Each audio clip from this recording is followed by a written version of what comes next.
out there. It's Playoff Central Live presented by AT&T. Channing Brian, the Hall of Famer, Isaiah Thomas. I'm Matt Winder. Good to have you with us.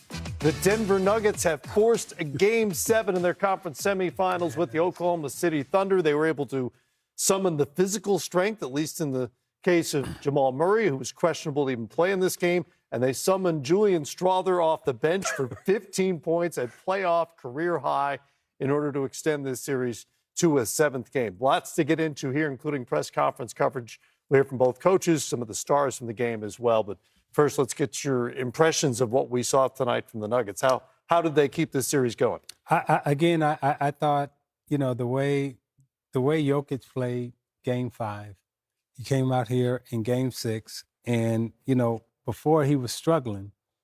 He ain't struggling no more, Matt. That's over. That all that shooting slump and all that stuff, that's out the door. I mean, he was fantastic tonight, scoring the basketball, passing, almost had a triple double. Finished the game with 29, 14, and 8 assists. 8 assists. I mean, he was he did it all. Just one turnover for a guy who has the ball in his hands as much as he does. I mean, so.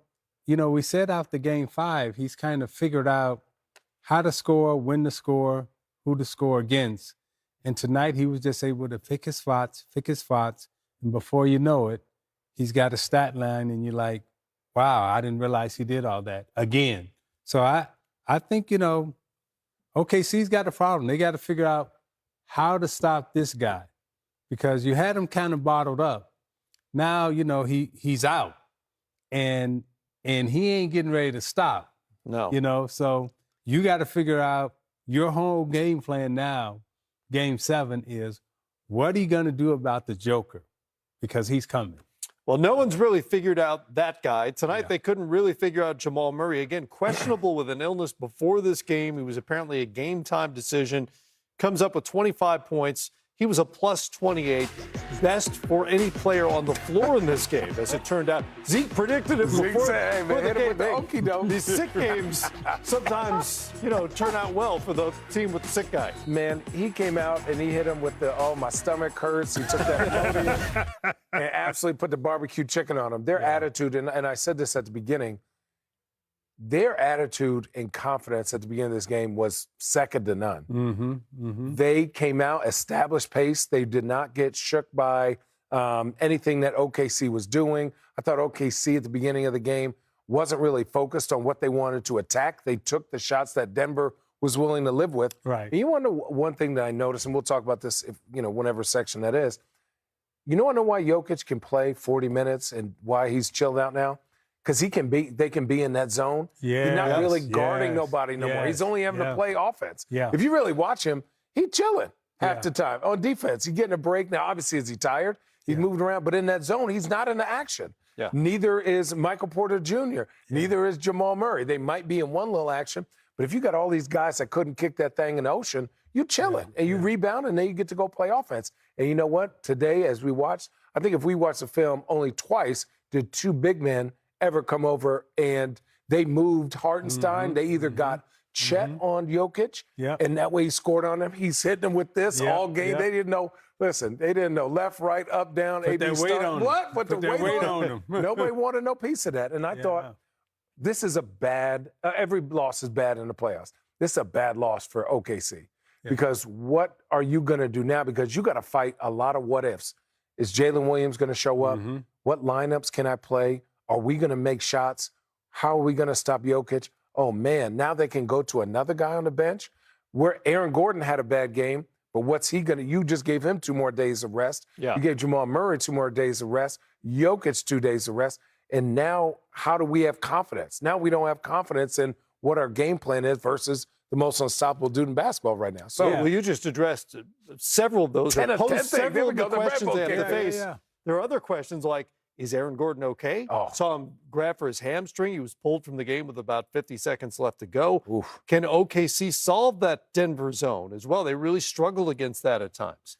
Well, they're seeing 1-3-1 zone, 3-2 zone, 2-3 zone, man-to-man, trap, switch. So they, OKC is used to playing one-on-one against their guy, beat you off the dribble, drive, kick. You know, Shea does his thing. But now you're sitting back and you're saying, are they in a 2-3 zone? Are they in a 3-2 zone? Are they in a 1-3-1? How we're attacking? Okay, game 7 now, when you talk about preparation, you want your players prepared. You want them understanding what they're facing, how to attack it, when we're attacking it, what to do. OKC right now, they're on their heels because they're seeing a lot of things, and I'm going to keep saying this. Then after all of that, you got to figure out, what are we going to do about the Joker? Because he's out of the box. He's out of the box. Here's one thing that just jumped out at the page. When you're in a zone, you know what that makes you do? You have to rely on three-point shooting, or you have to rely on the pass. When you have to rely on the pass or three-point shooting, what does that do? It keeps you off the free throw line. Yep. So Denver had 32 free throws, right? Yes. Sorry, I don't have my glasses. OKC had 16. 16, yep. So, you know, Shea is working hard to get them free throws, but he's really the only creator. And Jalen Williams, like, you're the number 2 guy. You played almost 40 minutes. You can't get to the free throw line? That's a thing. You got to have a different mentality, brother. We need more than 6. Are they playing against Jim Boeheim and Syracuse? But the thing is, it has them so shook that they are not doing what you have to do. And maybe it's film, maybe it's youthfulness, but you can't settle a game with 16 and give up 32 free throws because that means they put that body on you. You're fouling. Think about the dumb fouls that they had today where you were like, for what? Yeah. Right? For what? And then Shea gets 4. Now he really ain't playing defense. That was a huge storyline in this game as well. We can delve deeper into a lot of this, including the OKC offense, which got really stagnant at times. Just a lot of dribbling and one-on-one leading to nothing. Yeah, it was gross. Here's Denver head coach David Adelman. Go ahead. David, I'll start with Julian. The run at the end of the third quarter, obviously huge in terms of getting you guys some separation. How important was it to have someone kind of lower down on the bench, I guess, step up in those moments? Yeah, and I think Julian's going to get credit for scoring 15 points.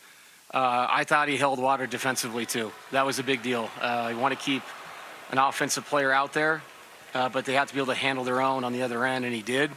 We didn't have to change schematically, defensively, because he sat down, moved his feet, and guarded. And then, obviously, him being able to stay out there because of that, 15 points in 19 minutes. Yeah, I mean, it's funny thinking about Game 5 and Game 4. You know, Game 4, their role players make threes. Game 5, Dort makes threes. Tonight, we had a guy step up, make some shots, and then our main people were still complimentary. And obviously, in the fourth quarter, to win that quarter after what's happened the last 2 games says a lot about our guys and the fact that they can bounce back from anything. And I keep saying that. So, I don't know. We just keep finding a way. We'll go play another Game 7. Coach, another game where you have an 8-point lead going to the fourth quarter, Yep. and this time, and you talked pregame about getting time to rest Jamal, and you did rest Jokic as opposed to last game. Can you just take us through the thought process of why you sort of changed things up and how that worked for you? Well, it's going to be one or the other. Like I said, last game I kind of kicked myself for not taking one of them out, and Nikola seemed body language-wise like he wanted to sit for a second. The beautiful thing was I had 4 timeouts again. I know it didn't work out last game, but that does let you control your substitutions. And those guys held water, to start that quarter. So this was an incredible team win. Small thing, I know Michael's been struggling. Mike made it 2 early threes. It kind of loosens up the floor a little bit. It allows you to play in space much easier for Jamal and Nikola. And then obviously Julian in the second half. So you had 2 guys make impactful threes where you're allowed to play the way we want to play offensively. And outside of the end where we turned, I thought we took care of it pretty well throughout. What did you see from your guys, backs against the wall, facing elimination, 2 heartbreaking losses to be able to come out and get a pretty dominant win today and force a Game 7? Same thing I always see. Yeah, I mean, those losses were tough, but